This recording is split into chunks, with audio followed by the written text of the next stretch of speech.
ఎందుకంటే మీకు మీరు ఇచ్చుకోవాల్సిన గొప్ప ఇది సార్ అది. కానీ ఎప్పుడైనా మీకు ఇంకా నాకు నెక్స్ట్ ఏంటి అని ఆలోచిస్తే ఇంకా సాధించవలసింది ఏమైనా ఉందా అనిపిస్తుంది? లేదు, అసలు నేను ఎప్పుడు నెక్స్ట్ ఏంటి అనేది ఆలోచించలేండి. ఎందుకంటే నాకున్న అర్హత కంటే నాకు అన్నీ ఎక్కువ వచ్చాయి నా ఫీలింగ్. నేను బిజినెస్ మ్యాన్ అవ్వాలనుకున్నా, ఇంత బిజినెస్ మ్యాన్ అవుతాను నేను అనుకోలేదు. నేను సినిమా యాక్టర్ అవ్వాలని అనుకోకపోయినా అయ్యాను. అది నాకేమొస్తే అది చేశాను తప్ప నాకు అది కావాలి, ఇది చేయాలి, ఈ క్యారెక్టర్ చేయాలి అనే ఇది ఉండేది కాదు. డీసెంట్ క్యారెక్టర్స్ చేయాలి, డీసెంట్ సినిమా చేయాలి. అందుకని ఏ రోజున కూడా ఏ నిర్మాత డబ్బులు ఇచ్చినా ఇవ్వకపోయినా సినిమా చేశాను. కొత్తగా మా కృష్ణ గారి ఇన్ఫ్లుయెన్స్ కూడా ఉండి ఉంటుంది నా మీద. ఎవరిని డబ్బులు అడిగేవాడిగా, డబ్బులు ఇస్తే కానీ షూటింగ్ రాలనే మాట నేను అనలా.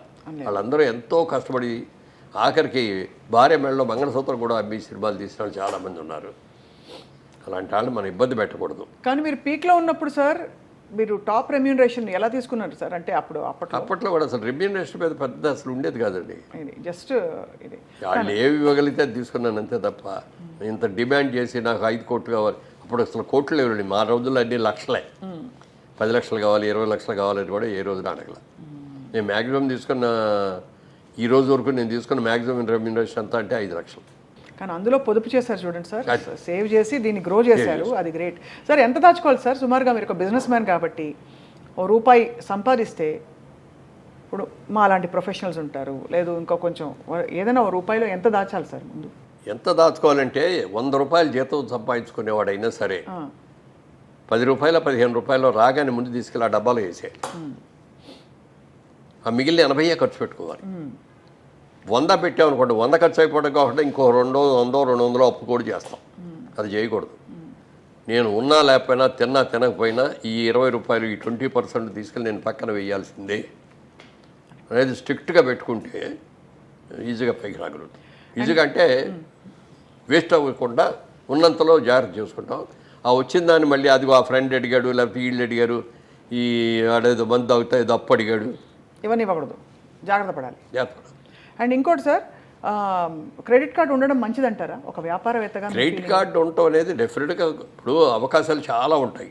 అవకాశాలను సద్వినియోగం చేసుకునే వాళ్ళందరికీ ఉపయోగపడతాయి, దుర్వినియోగం చేసుకునే వాళ్ళకి అందరికీ కూడా ఇది అవుతుంది. మీరు అమెరికా లాంటి దేశంలోకి వెళ్ళి చూస్తే క్రెడిట్ కార్డు అని ప్రతి దగ్గర క్రెడిట్ కార్డు, డబ్బు డీలింగ్ ఉండదు అసలు. అవును. పెట్రోల్ కొడుచుకున్నా క్రెడిట్ కార్డే పెడతారు, షాపింగ్కి వెళ్ళినా కూడా క్రెడిట్ కార్డు ఇస్తారు, అన్ని చోట్ల ఇదే. ఇక పండగలు వచ్చాయి, క్రిస్మస్ లాంటి పండగలు వచ్చాయంటే అసలు ఎన్ని కొనేస్తారో చెప్పడానికి లేదు. అవసరం ఉన్నాయి లేని అన్నీ కూడా. ఆ రోజు జేబులో డబ్బులు ఉండక్కర్లా, క్రెడిట్ కార్డు తీసి ఇస్తారు, వాడు దాంట్లో పెడతాడు, ఇచ్చేస్తాడు.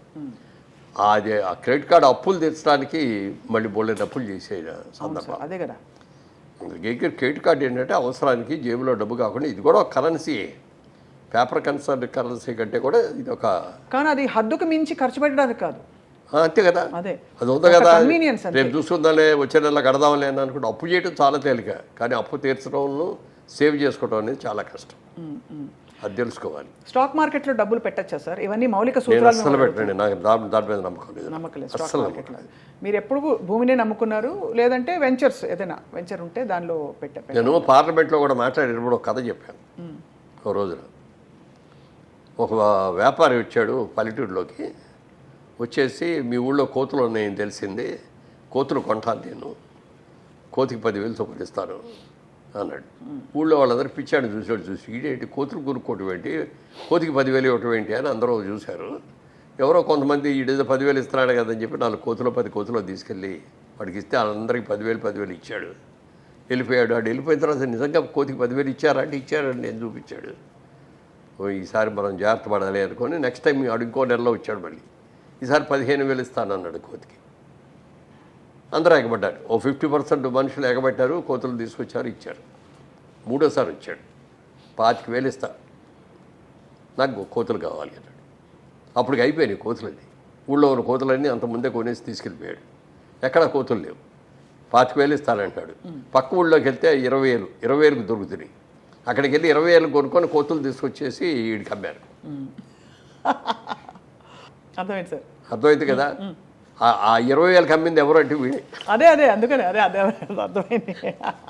మన దగ్గర 5,000కి 10,000కి కొన్న కోతుల్ని మనకి 20,000కి అమ్మాడు.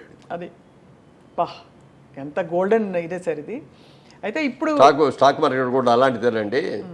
ఏ రోజున ఏ రేట్లు ఎందుకు పెరుగుతున్నాయో తెలియదు, ఎందుకు పడిపోతున్నాయో తెలియదు. ఇది బ్రహ్మాండంగా ఉంది అని అందులో పెడతాం. అంటే ఏదైనా డబ్బు సంపాదించడానికి కష్టపడి సేవ్ చేసుకుని దానికి ఉన్న విలువ ఇది ఆర్టిఫిషియల్గా ఏదో పెట్టుబడి పెట్టేసి ఊరినే వచ్చేసింది. ఒక లాటరీ వచ్చింది అని అంటే దాంట్లో కూడా వచ్చినప్పుడు బాగానే ఉంటుంది, సంతోషంగానే ఉంటుంది. కానీ హార్డ్ ఎర్న్ మనీ అనే దానికి ఉన్న విలువ ఈజీ మనీకి ఉండదు. ఈజీ మనీ ఎలా వచ్చిందో అలాగే పోతుంది.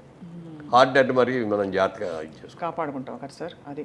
అండ్ ఫైనలీ సార్, రియల్ ఎస్టేట్లో డబ్బులు పెట్టాలంటే మీ సలహా ఏంటి సార్? చాలామంది ఇవాళ జయభేరి అనగానే one of the most trusted names.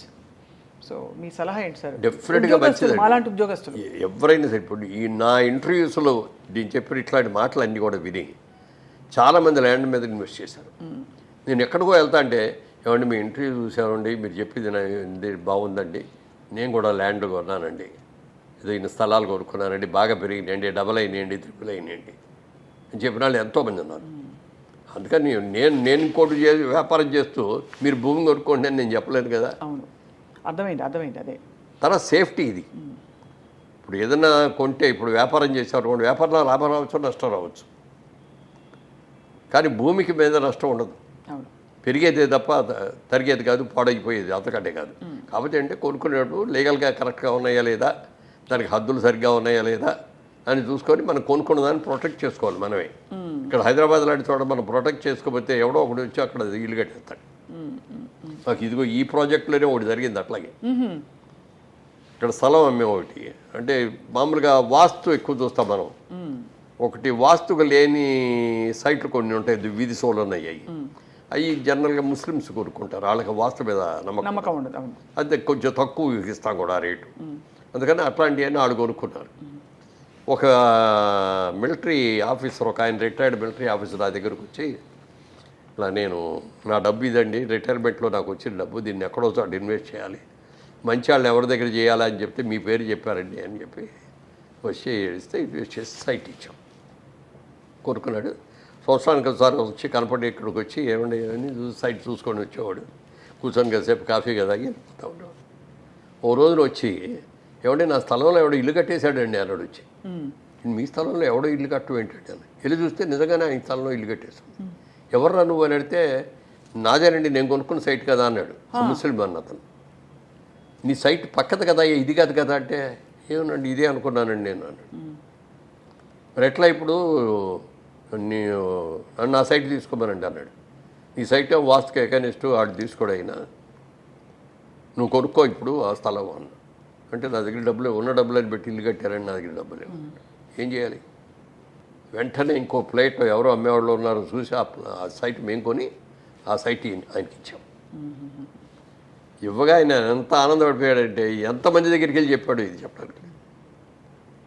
ఆ పాజిటివ్ న్యూస్ని స్ప్రెడ్ చేస్తే వీళ్ళ దగ్గరికి వెళ్తే నమ్మకం, గ్యారంటీ అనేదాన్ని. ఇప్పుడు ఊరిని బిల్డప్ పోదండి, బ్యానర్ నేమ్ రావటం, మంచి సినిమాలు తీస్తే బ్యానర్కి మంచి పేరు వస్తుంది, వ్యాపారం కరెక్ట్గా చేస్తే ఆ వ్యాపార సంస్థకి మంచి పేరు వస్తుంది.